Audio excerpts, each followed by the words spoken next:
Izin Pak, nama Taruna Dewasa M. Hanan Maksum, NID 2019-3010, Prodi TMP 3A. Di video saya ini, saya akan mengasuh Peraturan Menteri Perhubungan Nomor 4 Tahun 2017 tentang sertifikasi kecakapan awak sarana perkeretaapian. Nah, dalam Peraturan Menteri ini terdapat 11 bab. Untuk bab yang pertama menjelaskan tentang ketentuan umum tentang kecakapan awak sarana perkeretaapian, berisi tentang definisi-definisi dari kata-kata penting dalam PM ini. Yang kedua yaitu tentang pengoperasian sarana perkeretaapian. Bab yang ketiga yaitu kecakapan dan kewenangan awak sarana perkeretaapian. Yang keempat, persyaratan dan prosedur sertifikat awak sarana perkeretaapian. Yang kelima, persyaratan dan kompetensi asesor bidang awak sarana perkeretaapian.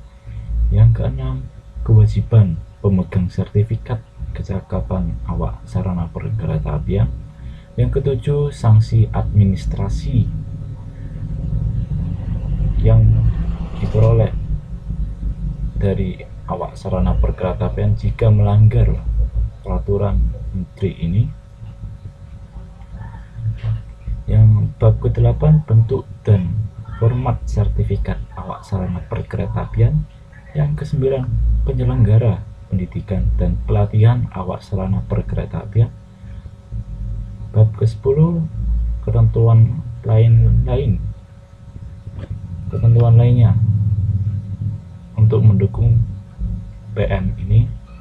Bab yang ke-11, penutup.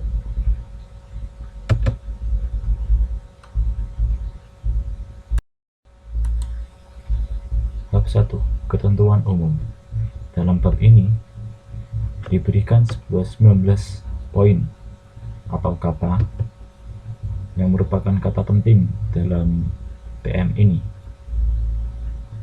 Kata-kata tersebut contohnya yaitu perkeretaapian, kereta api, sarana perkeretaapian, sistem pengoperasian sarana perkeretaapian secara manual, sistem pengoperasian sarana perkeretaapian secara otomatis, peralatan khusus awak sarana perkeretaapian, masinis, asisten masinis, penyelia, instruktur masinis, jam kerja awak sarana perkeretaapian, langsir, sertifikat kecakapan, kompetensi, asesor, pendidikan dan pelatihan, menteri, dan direktur jenderal. Nah, 19 kata tadi dijelaskan secara singkat di dalam pasal 1.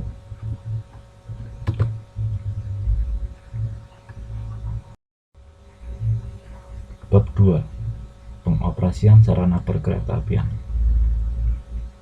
Dalam bab ini terdapat 7 pasal tentang pengoperasian sarana perkeretaapian.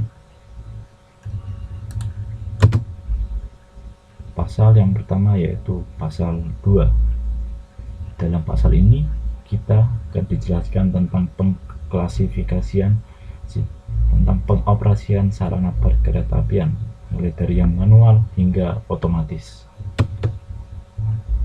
Pasal yang ketiga menjelaskan kembali pasal 2 beberapa kata yang masih ambigu.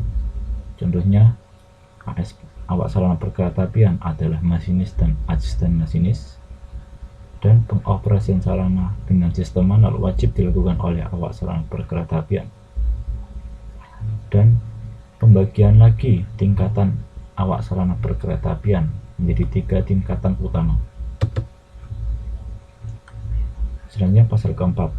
Di pasal keempat ini dijelaskan standar kompetensi yang harus dimiliki oleh setiap awak sarana perkeretaapian tiap tingkatan, mulai dari tingkat pertama yang merupakan tingkat paling bawah, yang kedua tingkat muda yang merupakan tingkat kedua dalam awak sarana perkeretaapian, dan yang ketiga awak sarana tingkat madya yang merupakan awak sarana dengan pangkat tertinggi.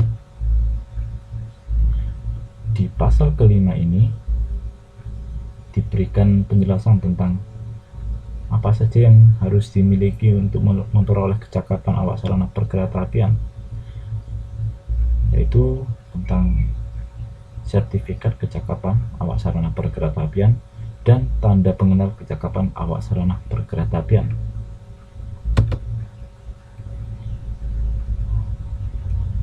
Pasal 6 dijelaskan tentang kewenangan-kewenangan awak sarana perkeretaapian, mulai dari tingkat pertama hingga tingkat madya.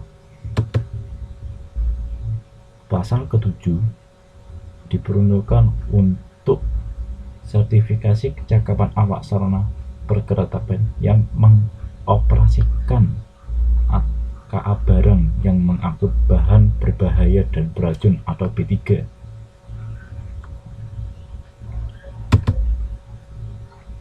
Yang ke-8, pasal 8 menjelaskan kembali apa saja yang harus dimiliki oleh awak sarana perkeretaapian jika mengoperasikan KA barang yang mengangkut B3 tadi.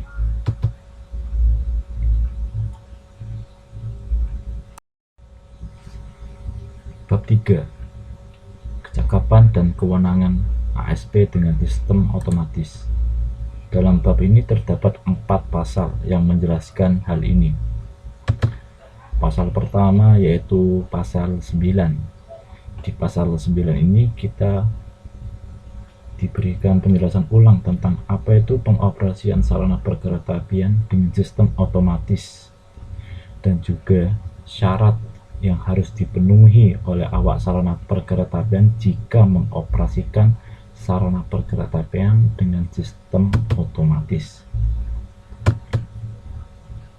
Pasal yang 10 yaitu kecakapan atau syarat yang harus dimiliki oleh awak sarana perkeretaapian seperti sertifikat dan pengenal kecakapan. Pasal yang ke-11 yaitu berisi tentang kewenangan awak sarana perkeretaapian jika mengoperasikan sarana perkeretaapian dengan sistem otomatis sebagai masinis. Pasal yang ke-12 menjelaskan kembali pasal 11 yang menjelaskan tentang standar dan prosedur yang wajib disusun oleh badan usaha penyelenggara sarana perkeretaapian.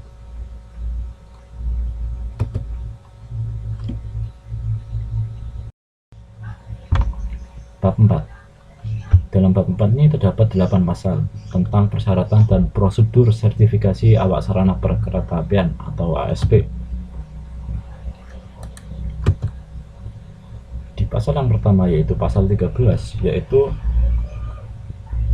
persyaratan yang harus dipenuhi oleh setiap pemohon sertifikat kecakapan ASP. Pasal yang ke-14 yaitu syarat-syarat yang harus dipenuhi oleh pemohon kecakapan ASP dalam mengoperasikan sistem pengoperasian sarana perkeretaapian secara manual. Nah, persyaratan ini terbagi menjadi 3 tingkatan, yaitu untuk mendapatkan ASP tingkat pertama, tingkat muda, dan tingkat madya. Pasal yang ke-15 yaitu apabila pemohon kecakapan awak sarana perkeretaapian ingin mengoperasikan sarana perkeretaapian manual secara otomatis. Pasal ke-16 kita dijelaskan dalam poin pertama, yaitu apabila pemohon sertifikat kecakapan ASP ingin mengajukan permohonan untuk memperoleh sertifikat tersebut. Caranya, untuk yang poin yang kedua yaitu apa saja yang harus dilampirkan atau yang harus dibawa saat melakukan permohonan sertifikat tersebut. Poin yang ketiga yaitu apabila ASP ingin melakukan perpanjangan sertifikat kecakapan awak sarana tersebut dan dilakukan 20 hari sebelum sertifikat tersebut berakhir. Poin yang keempat yaitu apabila sertifikat kecakapan ASP yang dimiliki oleh ASP tersebut mengalami kerusakan, maka harus dilakukan permohonan dan diajukan ke Direktur Jenderal untuk mendapatkannya kembali. Pasal 17 yaitu berisi tentang ujian yang harus dilakukan oleh setiap pemohon ASP sebagaimana yang dimaksud dalam pasal 10, yaitu jika ingin mendapatkan sertifikat kecakapan awak sarana dan tanda pengenal awak sarana. Nah, untuk pendaftarannya dilaksanakan atau diproses selama 10 hari kerja. Di poin yang kedua yaitu apa saja yang harus dilalui oleh pemohon jika ingin melakukan sertifikasi. Poin yang ketiga yaitu apabila setelah dilakukan ujian paling lambat 10 hari kerja, pemohon akan diberikan sertifikat jika lulus ujian tersebut. Di poin yang keempat, apabila peserta tidak lulus, maka akan diberitahukan untuk mengikuti kembali ujian tersebut. Yang kelima yaitu tata cara ujian tersebut diatur oleh Peraturan Direktur Jenderal Perkeretaapian. Pasal 18 yaitu penerbitan sertifikat kecakapan awak sarana perkeretaapian yang rusak diberikan selambatnya 5 hari kerja setelah didaftarkan ulang tadi. Pasal 19 yaitu berisi tentang pengelolaan database atau inventarisasi dari ujian tersebut. Dari ujian kecakapan awak sarana tersebut dilakukan oleh Direktur Jenderal Perkeretaapian.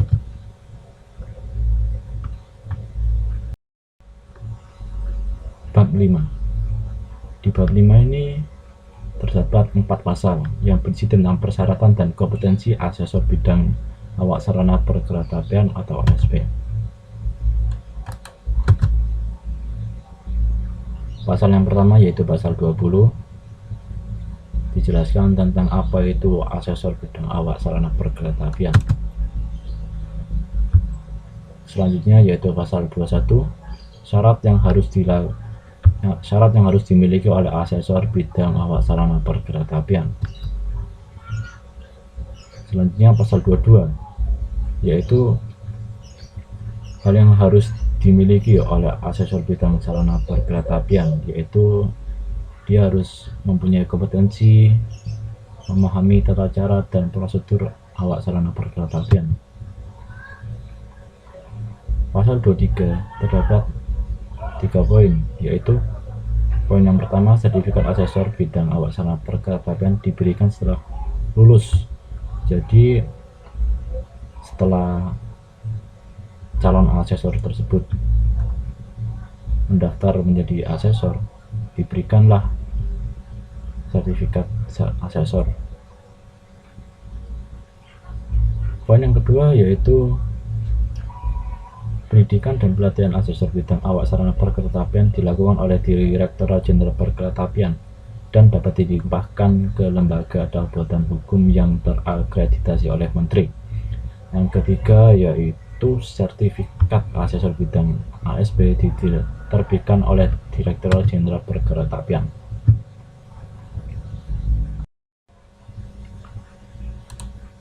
Bab 6. Dalam bab 6 ini terdapat 2 pasal tentang kewajiban pemegang sertifikat kecakapan awak sarana perkeretaapian. Pasal yang pertama yaitu pasal 24. Dalam pasal 24 ini poin pertama menjelaskan tentang kewajiban pemegang sertifikat kecakapan ASP. Poin yang kedua yaitu bagaimana cara menjaga kompetensi pemegang sertifikat ASP tersebut. Pasal selanjutnya yaitu pasal 25, yaitu yang berisi untuk menunjang melaksanakan tugas ASP. Badan usaha penyelenggara sarana pergerakan wajib meningkatkan kemampuan ASP tersebut.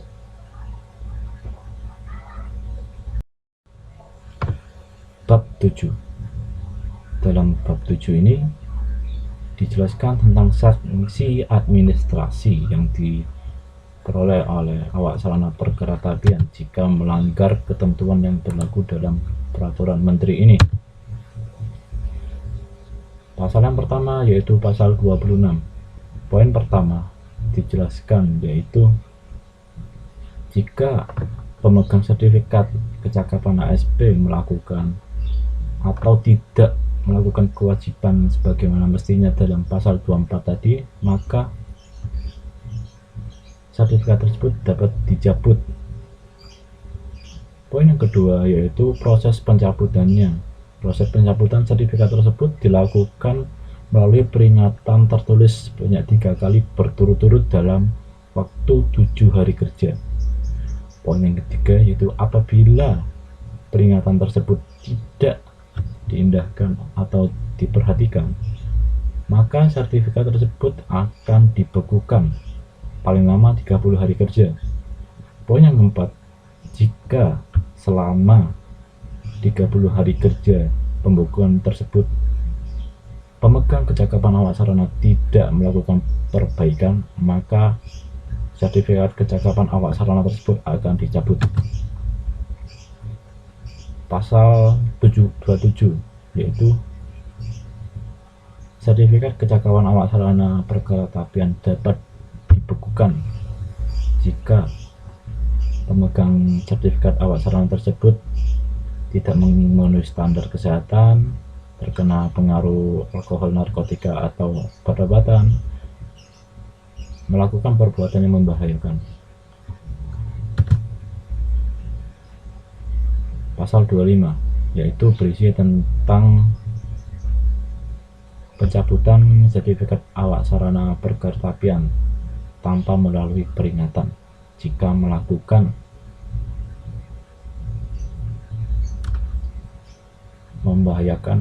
tindakan yang membahayakan keselamatan, atau sertifikat tersebut diperoleh dengan cara tidak sah atau digunakan oleh orang lain yang tidak berhak, atau lalai dalam tugasnya sebagai masinis, atau tidak melaksanakan tugas dan tanggung jawab yang diberikan akibat gangguan jasmani dan rohani secara permanen. Pasal 29 yaitu peringatan pembekuan atau pencabutan tersebut dilakukan oleh Direktur Jenderal Perkeretaapian.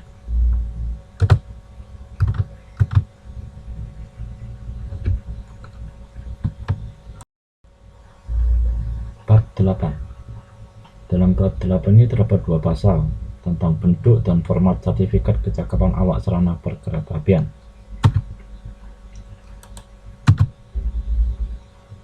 Pasal yang pertama yaitu pasal 30 berisi tentang isi dari sertifikat kecakapan awak sarana tersebut. Poin yang pertama yaitu dijelaskan bahwa sertifikat kecakapan awak sarana perkeretaapian berbentuk buku sertifikat kecakapan awak sarana perkeretaapian dan tanda pengenal kecakapan. Poin yang kedua yaitu isi dari buku sertifikat kecakapan awak sarana perkeretaapian.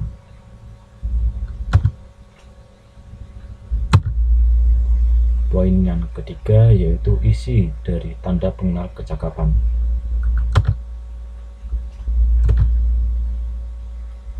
Pasal 31 berisi tentang bentuk, format, isi, dan warna buku sertifikat kecakapan awak sarana perkeretaapian dan tanda pengenal kecakapan sebagaimana yang dimaksud dari pasal 30 tadi, tercantum dalam lampiran yang merupakan bagian tidak terpisahkan dari peraturan menteri ini.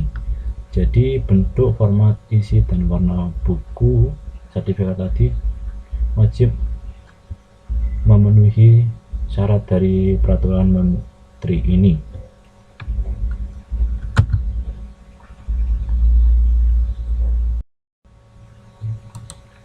Bab 9. Bab 9 berisi tentang penyelenggara pendidikan dan pelatihan awak sarana perkeretaapian.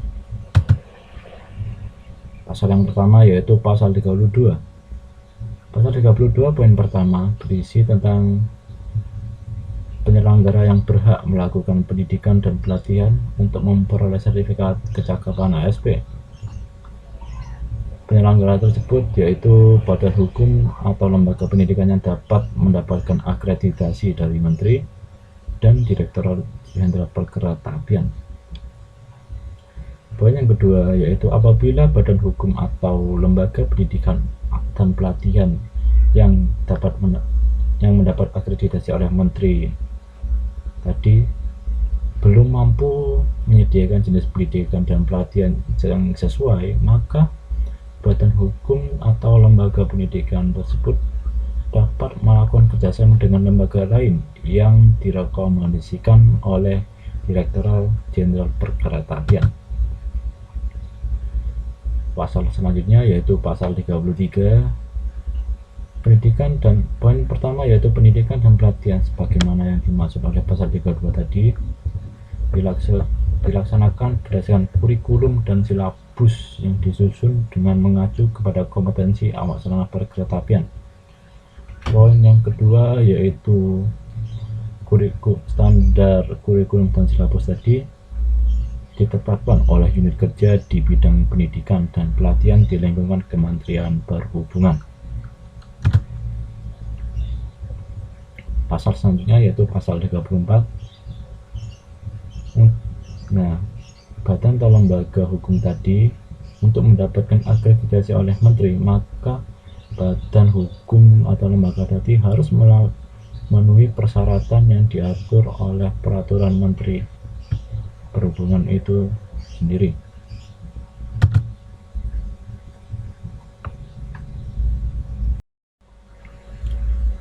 Bab 10 itu ketentuan lain-lain.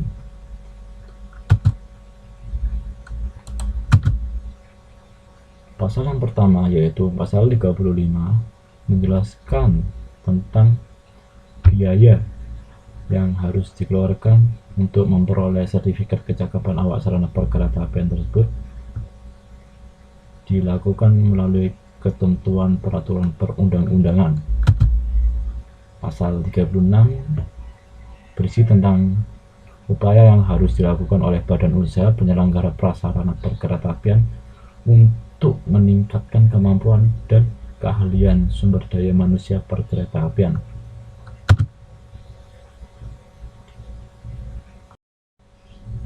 Bab 11 ketentuan penutup.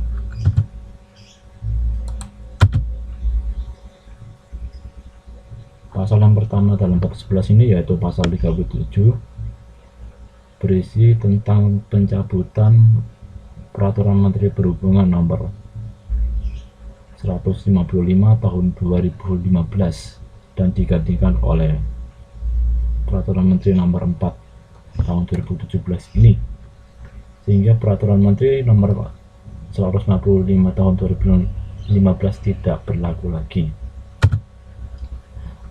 Pasal 38 berisi tentang Direktur Jenderal mengawasi pelaksanaan peraturan Menteri ini. Pasal 39 atau pasal terakhir dalam peraturan Menteri ini yaitu peraturan Menteri ini mulai berlaku pada tanggal diundangkan. Berarti peraturan Menteri nomor 4 tahun 2017 ini sudah berlaku dan akan tetap berlaku jika tidak ada peraturan Menteri lain yang menggantikannya. Sekian video dari saya.